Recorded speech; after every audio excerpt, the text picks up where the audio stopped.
আসসালামু আলাইকুম। আমি মির্জা মেতুনুর। আজকে তোমাদের সামনে কিছু কথা বলার জন্য আজকে আসলাম।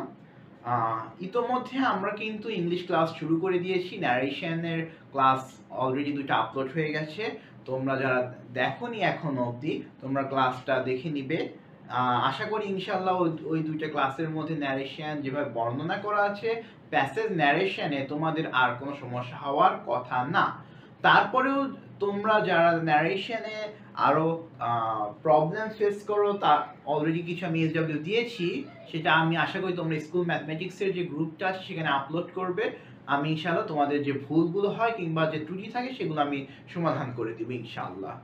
এখন আজকে অ্যাকচুয়ালি আমি একটু কথা বলতে চাচ্ছি যে ব্যাপারটা নিয়ে। অনেকেই আসলে বুঝতে সমস্যা হচ্ছে যে অ্যাকচুয়ালি আমাদের English first paper and second পেপারে কি পড়তে হবে এবং কোন কোন জিনিসগুলো আসবে। কারণ তোমরা 9-এ যেমন পড়েছো, ক্লাস 10-এ খুব সম্ভবত তেমন হবে না। কারণ হচ্ছে বিগত বছরগুলো এসএসসি যেভাবে হয়ে আসছে, আমরা সেই আলোকে আলোচনা করব আজকে। এরপর যদি সরকারের পক্ষ থেকে কোনো পরিমার্জন বা পরিবর্তন আসে, সেই অনুযায়ী অবশ্যই আমরা দিক নির্দেশনা আমরা প্রদান করব ইনশাআল্লাহ। সো টেনশনে আপাতত তোমরা এসএসসি যেটা হয়ে আসছে সেটাকেই ব্যাকবোন ধরে পড়া শুরু করে দাও। কারণ ডিসেম্বর প্রায় শেষের পথে, জানুয়ারির প্রথম থেকে ইনশাআল্লাহ তোমরা যদি ভালো একটা প্রস্তুতি রাখো, ইনশাআল্লাহ আশা করা যায় এসএসসি 25 তোমার হাতের মুঠোয়। ভালো রেজাল্ট করা তোমাদের জন্য কোনো কঠিন ব্যাপার হবে না। So welcome to English class. আমি তোমাদের স্বাগতম জানিয়ে দিলাম। দেখো এখানে আমার পরিচয় দেওয়া আছে। ফার্স্টে আমি মির্জা এম এতুনুর, আর ফর্মাল নেম এভাবে লেখা হয়। বিএসসি চলমান আছে। কোথায় পড়াশোনা করছি? ঢাকা ইউনিভার্সিটির ইলেকট্রিক্যাল অ্যান্ড ইলেকট্রনিক ইঞ্জিনিয়ারিং এর মধ্যে। এখন প্রথমত আমি এই প্রশ্নটার খুবই ফেস করি অলওয়েজ, যে আমি ট্রিপলিতে পড়া সত্ত্বেও কেন বাংলা ইংলিশের প্রতি আমার এত টান। আচ্ছা, সো অ্যাকচুয়ালি এই ব্যাপারগুলো ভাঙার জন্য আজকের স্পেশাল ক্লাস। সো দেখেন, ট্রিপলিতে আমি যে বছর পড়েছিলাম, আমার এই ইউনিটে ঢাকা ইউনিভার্সিটির পজিশন ছিল 480, ঠিক আছে। আর ডি ইউনিটে আমার পজিশন ছিল 89, ঢাকা বিশ্ববিদ্যালয়। এটা আমার অন্যতম উল্লেখযোগ্য নাম্বার। অ্যাকচুয়ালি বাংলা এবং ইংরেজির প্রতি আমার অন্যরকম একটা ভালোবাসা কাজ করে এবং আমি বাংলা ইংরেজি নিয়ে কাজ করতে চাই। আমি এখনো বাংলা ইংরেজি চর্চা করি নিজের জন্য, নিজের থেকে বই পুস্তক পড়ি এবং আমি অ্যাটলিস্ট এটা চিন্তা করি যে আমি যে জ্ঞানটুকু ক্ষুদ্র জীবনে অর্জন করেছি তা যদি আমি কিছু পরিমাণ বিতরণ করতে পারি, তাহলে হয়তো আমি কিছু করতে পারবো। সো হ্যাঁ, আমি অবশ্যই অফলাইনে যখন পড়াই, এটা ব্যাপার তাহলে কি আপনি অফলাইনে শুধু বাংলা ইংলিশে পড়ান? না, আমি অফলাইনে সবই পড়াই। ফিজিক্সও পড়াই, কেমিস্ট্রিও পড়াই, হায়ার ম্যাথ, জেনারেল ম্যাথও পড়াই।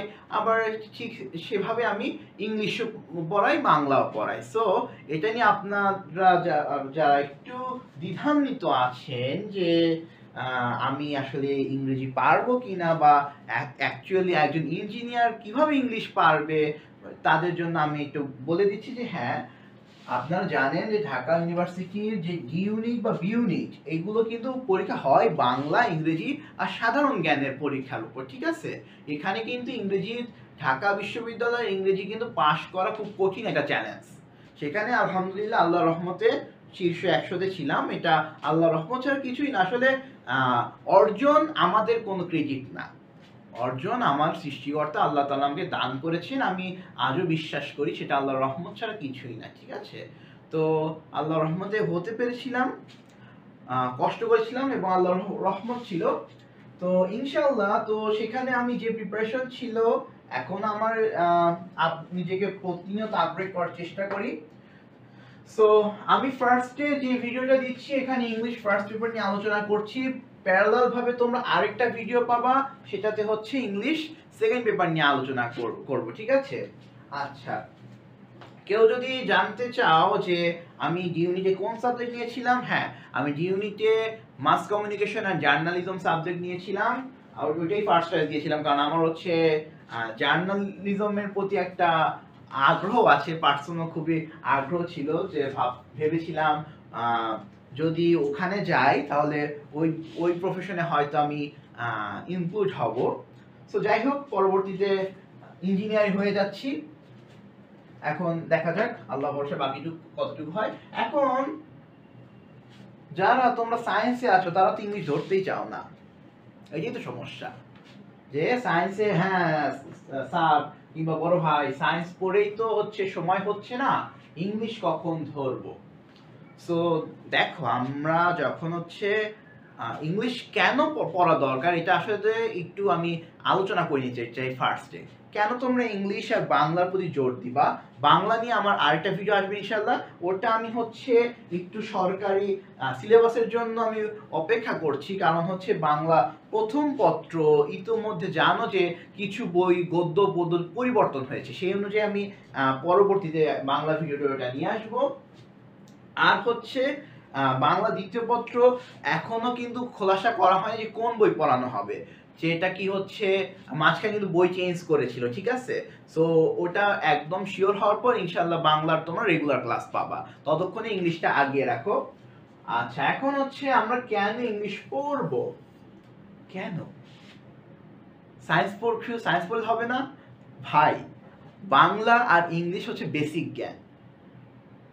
তুমি যে স্ট্রিমে যাও তোমার আকাঙ্ক্ষা আগ্রহ থাকবে অবশ্যই। হ্যাঁ, আমিও বলবো তোমরা ফিজিক্স কেমিস্ট্রিতে বেশি সময় দিবা, ফিজিক্স কেমিস্ট্রিতে বেশি সময় দিবা, কিন্তু তার মানে এই না যে বাংলা ইংলিশ পড়া ছেড়ে দিবা, না, বাংলা ইংলিশ পড়তে হবে। আচ্ছা, কেন পড়বা?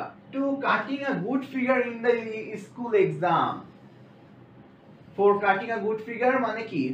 ভালো মার্কস তোলার জন্য, স্কুলে যারা টপ করতে চাও, তোমরা যারা টপার আছো, তোমাদের জন্য সাজেশন অবশ্যই বাংলা ইংলিশে ভালো করতে হবে। বাংলা ইংলিশে ভালো করলে দেখা যাবে সবাই তো ফিজিক্স কেমিস্ট্রিতে ভালো করে, তোমরা যদি পাশাপাশি বাংলা ইংলিশে ভালো করো পজিশন তোমার কিন্তু আগায় যাবে। আচ্ছা, ঠিক আছে। আচ্ছা, শুধু তাই করলে কি হবে? For cutting a good figure in SSC examination, এই এইচএসসি কলেজ ভর্তি হয় কিসের উপর জানো? তোমার এসএসসির টোটাল মার্কসের উপর। এখন টোটাল মার্কস কি শুধু ফিজিক্স কেমিস্ট্রি ম্যাথ হায়ার ম্যাথের উপর নির্ভরশীল? না, তোমার সবগুলো সাবজেক্ট ইম্পর্টেন্ট। এখানে বাংলা ইম্পর্টেন্ট, ইংলিশ ইম্পর্টেন্ট, ইসলাম শিক্ষা ইম্পর্টেন্ট, বাংলাদেশ ও বিশ্ব পরিচয়, প্রত্যেকটা বিষয় তোমার important.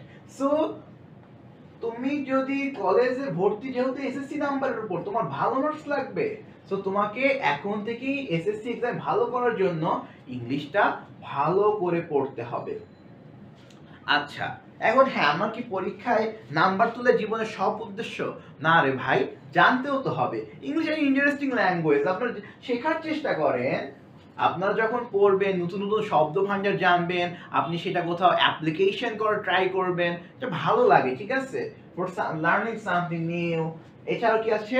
For learning about abroad news, views, reviews. এখন আপনারা যদি কোন একটা ব্যাপার, এই ব্যাপারটা সম্ভবত আমাদের জেনারেশন ছাড়া আর কেউ ভালো বুঝবে না। জুলাই রেভলিউশনের সময় মনে আছে সবাই যে হারে আন্তর্জাতিক মাধ্যমে এই তথ্যগুলো পাঠিয়েছিল, এটা কিন্তু একটা বড় ভূমিকা তখন পালন করেছিল, ঠিক আছে। তাহলে দেখেন, আপনার যদি ভালো ইংলিশ না জানেন, আপনি ভালো ইংলিশ জানেন না, ঠিক আছে, তখন আপনি আন্তর্জাতিক মাধ্যমে কিভাবে তথ্য দিবেন? কিংবা আন্তর্জাতিক মাধ্যমে একটা ঘটনা ঘটে গেছে, আপনি সেটা যদি জানতে চান, তাহলে আপনাকে ভালো দক্ষতা যদি থাকে, তাহলে শুধু দেশ না, আপনি পুরো সমগ্র পৃথিবীতে কি ঘটনা চলছে সেই বিষয়টা আপনি ভালো মতো অবগত থাকতে পারবেন। আচ্ছা, preliminary preparation of university admission test, এই কথাটা আমি বলতে চাই। ইউনিভার্সিটি অ্যাডমিশন টেস্টের ব্যাপারটা, ইউনিভার্সিটি অ্যাডমিশন টেস্টে আপনার ইংলিশ যেটা আসবে সেটা গ্রামার থাকবে প্রচুর। গ্রামার বলতে কি আসবে জানেন? বেসিক গ্রামার আসবে, বেসিক গ্রামার প্লাস ভোকাবুলারি, বা ভোকাব বলি আমরা অনেক সময়। এখন দেখেন, ভোকাবুলারি যারা পারেন এখন থেকে আস্তে আস্তে তথ্য ভান্ডার বৃদ্ধি করেন, আস্তে আস্তে তথ্য ভান্ডার বৃদ্ধি করেন।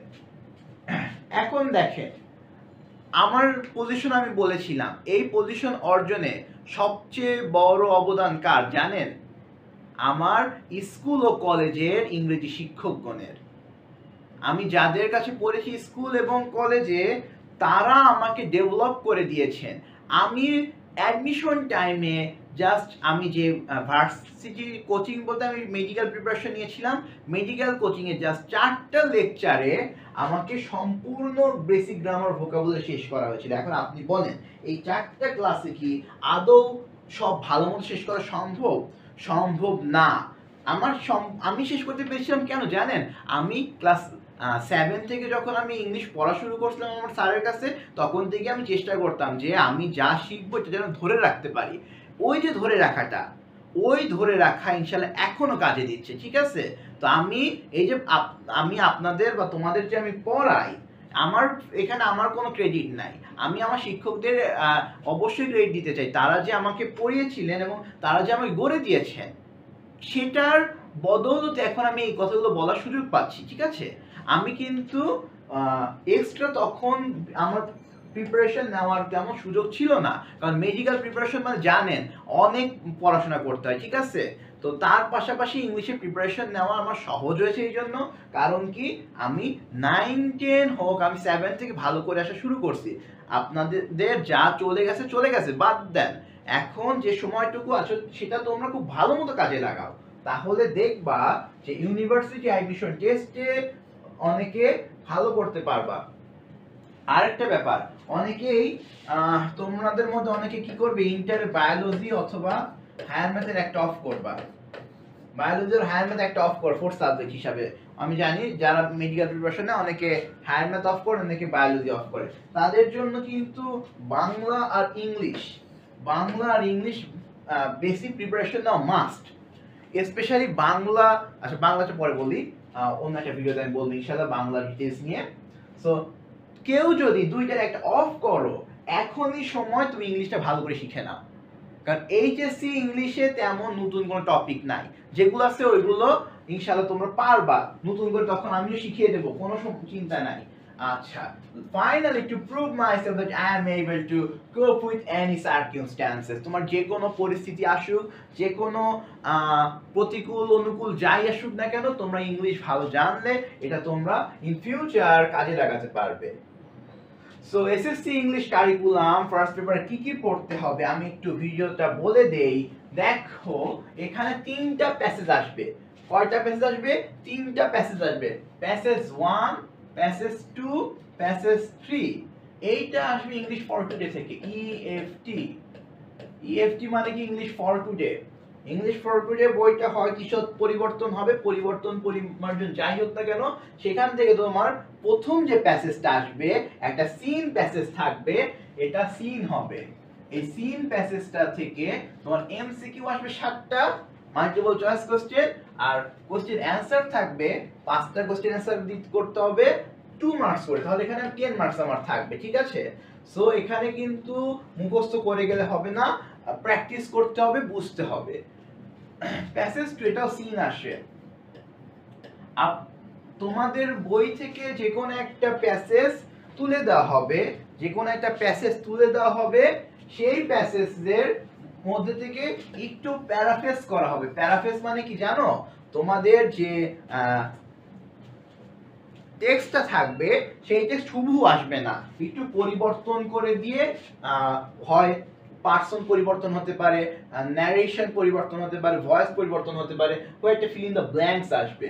এটা 5 মার্কে 5টা ব্ল্যাঙ্কস আসবে। দেন প্যাসেজ 3 পাবা আনসিন। সেই আনসিন প্যাসেজ থেকে ইনফরমেশন টেবল আসবে। ইনফরমেশন টেবল কি? এরকম একটা টেবিল দেওয়া থাকবে, বিভিন্ন সাল দেওয়া থাকবে, ঘটনা দেওয়া থাকবে, ইত্যাদি ইত্যাদি লিখতে হবে, ঠিক আছে? 5টা অপশন দেওয়া থাকবে। আচ্ছা, সো এটা খুব সহজ।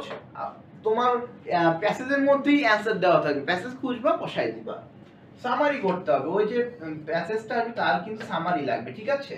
ওই প্যাসেজ থেকে সামারি করতে হবে, ওকে? আচ্ছা, এইগুলো আমার হলো প্যাসেজ ভিত্তিক ছিল। দেন কি আসবে? কোন প্যাসেজ থাকবে না, এইগুলো আনসিন হবে। আনসিন কি? আচ্ছা, আনসিনের মধ্যে দেখো একটা টেবল পাবা, টেবল।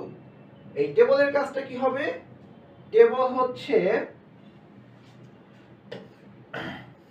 তোমার 3টা কলাম থাকবে, এই 3টা কলামের ইনফরমেশন গুলো মিলাতে হবে, ঠিক আছে? মনে করো এটার সাথে এইটা মিলবে, এখান থেকে এটা মিলবে, তাহলে এই 3টা পার্ট মিলে একটা সেন্টেন্স তৈরি করতে হবে। তবে টোটাল 5টা সেন্টেন্স তৈরি করতে হবে। এটা তুলনামূলক সহজ, তোমরা এটা মিলাতে পারবা। আচ্ছা, এরপরে দেখো রিঅ্যারেঞ্জ আছে 8টা মানে 8টা সেন্টেন্স দেওয়া থাকবে, একটা প্যাসেজের 8টা সেন্টেন্স এলোমেলো করে দেওয়া থাকবে। সেটা কি করতে হয়, প্রথমে একটা চার্ট আঁকতে হয়, 1 2 3 4 5 6 7 8। এরপর কি ওই প্যাসেজটা পড়বা, মিলাই লিখতে হয়। মনে করো ই এ বি এফ এইচ এরকম করে সাজায় সাজায় আর প্যাসেজটাকে সিরিয়াল করতে হবে, প্যাসেজটা সুন্দর মতো বানাতে হবে। রিটেন পার্ট কি আছে, প্যারাগ্রাফ আছে 10 মার্কসের, প্যারাগ্রাফ আছে, কমপ্লিটিং স্টোরি পাবে 10 মার্কসের, গ্রাফ চার্ট থাকবে 10 মার্কসের, ইনফরমেশন লেটার থাকবে 10 মার্কসের, আর ডায়ালগ রাইটিং থাকবে 10 মার্কসের, ঠিক আছে? তাহলে এই ছিল আমার টোটাল আলোচনা, এই ছিল কি আমার টোটাল আলোচনা। তাহলে দেখেন অ্যাকচুয়ালি আপনাদের এখানে ভালো মার্কস কত তুলতে পারবেন, তো সিকিউর মার্কস কত, এখানে 7 হিসাব করেন, এখানে আমি হিসাব করে দিই, এই 7 এর পরে এইখানে কিন্তু আপনাদের ভালো করতে হবে, এখানে নাম্বার কাটার অপশন আছে, প্লাস 5 ব্ল্যাঙ্কস এর 5 3 নাম্বার, আনসিন এই ইনফরমেশন টেবিলের 5, আর এখানে 13 আছে। সো কত 20 30, এই 30 মার্কসে তো 30 রাখা লাগবে, এই 30-তে 30 রাখতে হবে। বিকল্প অপশন ভাববেন না, বিকল্প অপশন ভাবার সুযোগ নাই, সরি। বাকি যে 70 মার্কস রইল, এই 70 মার্কসের মধ্যে আপনাকে অবশ্যই 50 নয় টার্গেট রাখতে হবে যেন 60 প্লাস নাম্বার থাকে, ঠিক আছে? সব সময় স্বপ্ন রাখবেন বড়, ভাববেন বেশি, 90 মার্কস টার্গেট রাখবেন, দেখবেন 60 মার্কস সরি 90 মার্কস টার্গেট রাখবেন, দেখবেন 80 মার্কস এ প্লাস নাম্বার অটো চলে আসছে। সো ইনশাআল্লাহ আপনাদের জন্য শুভকামনা রইল। আমি আর ভিডিওটা দীর্ঘায়িত করব না, তোমরা এটা একটু দেখে তোমরা একটু নিজেদের প্রিপারেশন নাও। আচ্ছা, সো আজ এই ভিডিওটি এই পর্যন্তই। আচ্ছা, আল্লাহ হাফেজ তাহলে।